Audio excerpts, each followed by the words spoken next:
अज यार खर्चो है कोन अज को मन चूदो मिली वने। अब बिहार बिहार बिहार गाड़ी है बिहार।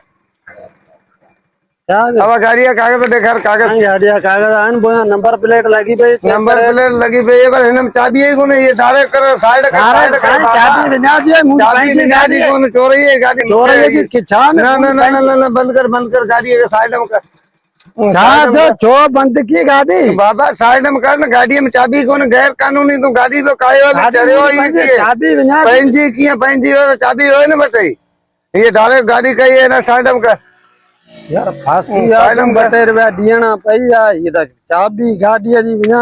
ओया नंबर प्लेट तो लगी भाई नंबर प्लेट कोन न माल दे बस कहानी खत्म चाबी कोन अरे भला भली है गाल केन कोन करनी है तो मैंने को पैसा पैसा दे ठुप गाल के लठे सिटी उड़ाई हलो हलो हलो हलो निकल दी गाड़ी सब गाड़ी पंजी चाबी विञाण 500 रुपया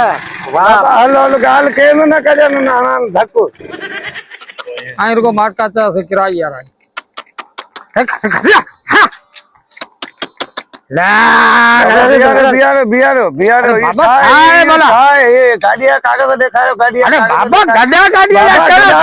इतना गैर कानूनी टैक्स बिहार इन गाड़ी वाला बैठ खड़े में वाला जो आई तो बाबा है गड्ढा गाड़ी कागज चढ़ाई मेरो कानूनी आए था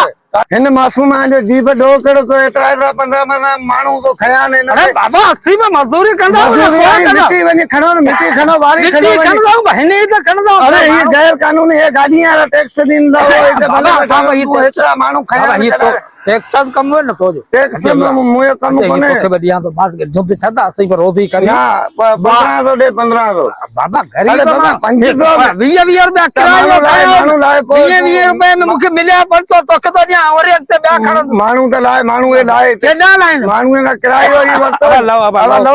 गाड़ी है तो कानून ही कोन दिसो आई कानून गदा गाड़ी जा कानून आ गदा गाड़ी आ जा और कानून है वाह साईं वाह हल हल बंदा ना लगो गदा गाड़ियां का आंख में डॉक्टरी उड़ाई छड़ी वारे प्यारा पाकिस्तान वाह तो जाए गदा गाड़ी जा कागज खपन टैक्स खपन वाह साईं वाह बाबा हां कम दियो टैक्स वठू कम दियो जो भलो रुपया 1500 मिली विया 7 दी सिगरेट ना वठो पीऊ वञो